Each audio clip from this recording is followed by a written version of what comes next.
Hello, this is Pat Carosa, and I'm in this grief share group where we talk about a topic of grief every week.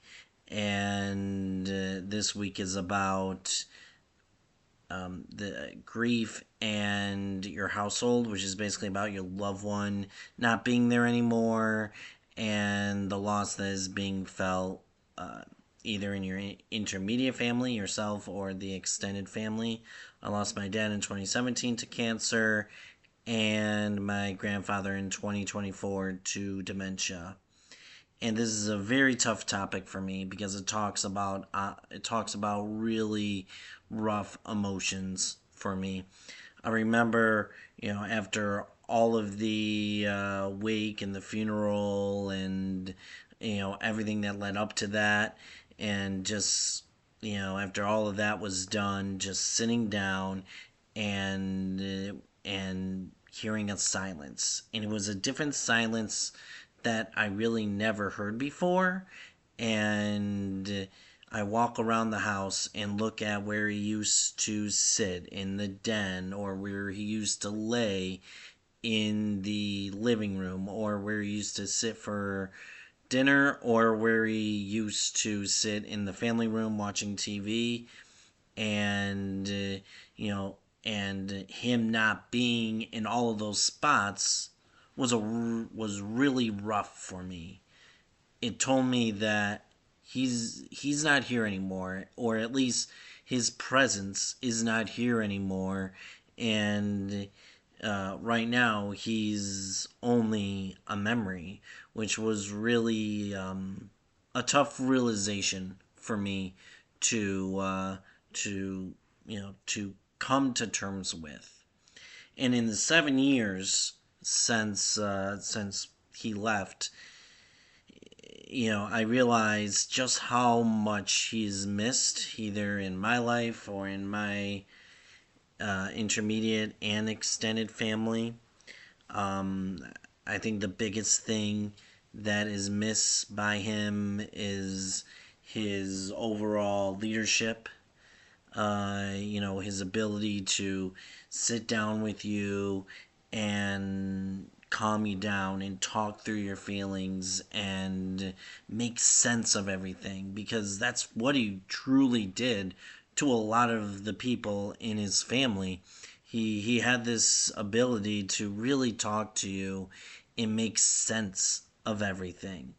And with him not being here, that void has just grown over time.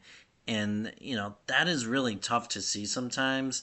And as for me, going through a lot of the struggles that I have gone through, especially as an adult, without him, uh, you know, it's been rough to experience this world as an adult and not go back and talk to him and get an understanding of what would he do as a guy, not to talk to him as an adult to an adult. So, that is very, very deeply miss, that advice.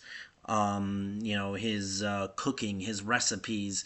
We have old family recipes. I mean, we're Italian, but he used to like talking about his family recipes and making them. We're very into making pizza. We love pizza, and he used different ways to make pizza, especially cooking brick oven pizza, as he called it. He even got these big pizza trays, like you see in a pizza shop. And he tried different combinations of how to cook pizza, as well as the Easter lamb. And he liked making prime rib as well, and to miss that is really, really tough. And to not have that at Easter is really challenging as well. And really, uh, you know, he had the ability to bring everyone together. You know, he loved family. That's what he preached every day to us. Either faith, you have to have good faith, but you also have a good family. and family has to be together, or it just won't work. And every Saturday we would eat pizza, and everyone would come over, or try to come over, and we would have a good time. He thought of this event that we had before New Year's, gnocchi night, and he would invite everyone over to make gnocchi, and we have like 5 or 6 trays of gnocchis to eat on New Year's Day.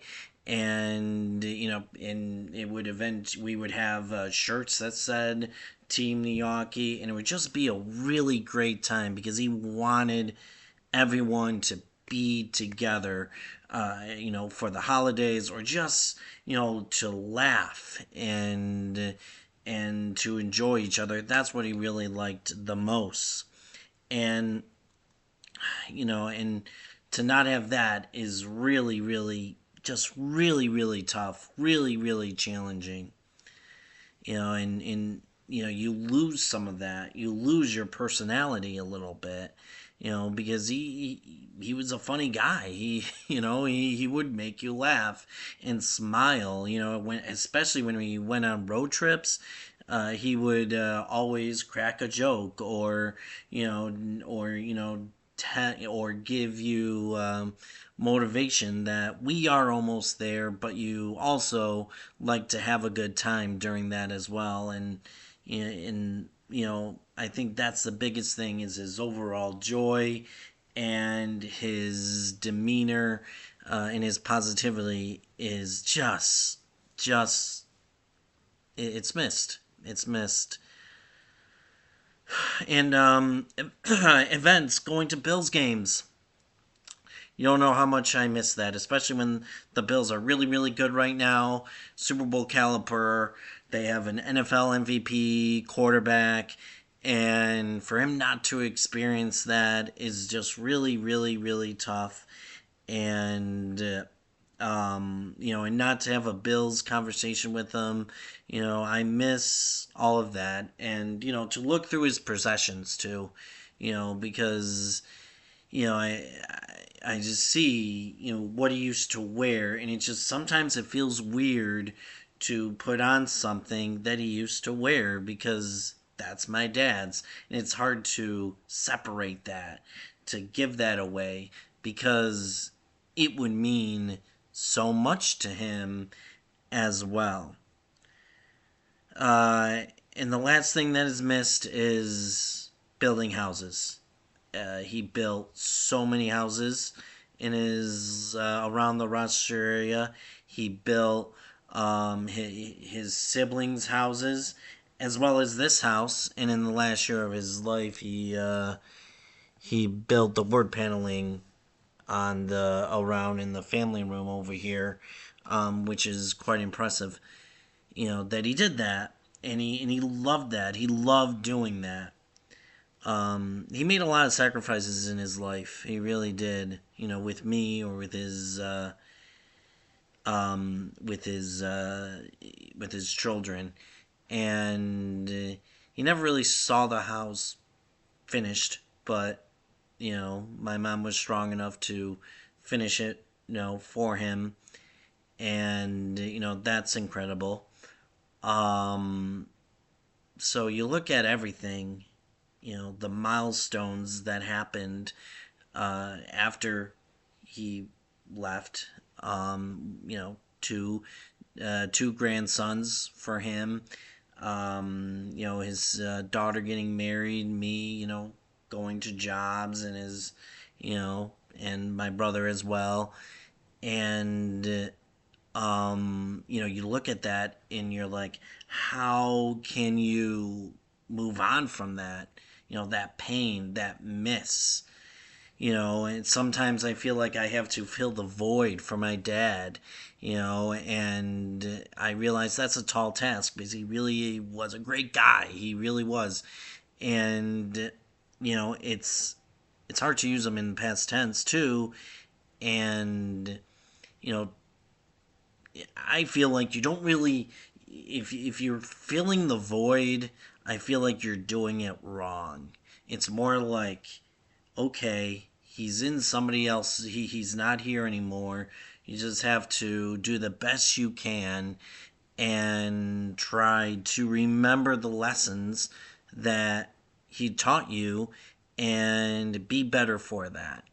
And, that's what I've been trying to do, succeeding or failing sometimes. But I feel like, you just have to do the best you can for yourself and to build on that legacy that my dad taught me. And, that's what you have to do. And I think I learned that you can't really, um, you know, fill somebody's shoes or fill a void. You just have to be there for people and be understanding for people and really, uh, really get back to to what he to really what he did. And that's how I do it. That's how I do it. Just uh, just be the person who I am, this great, positive person, and I know that my dad is looking down and he's proud of me.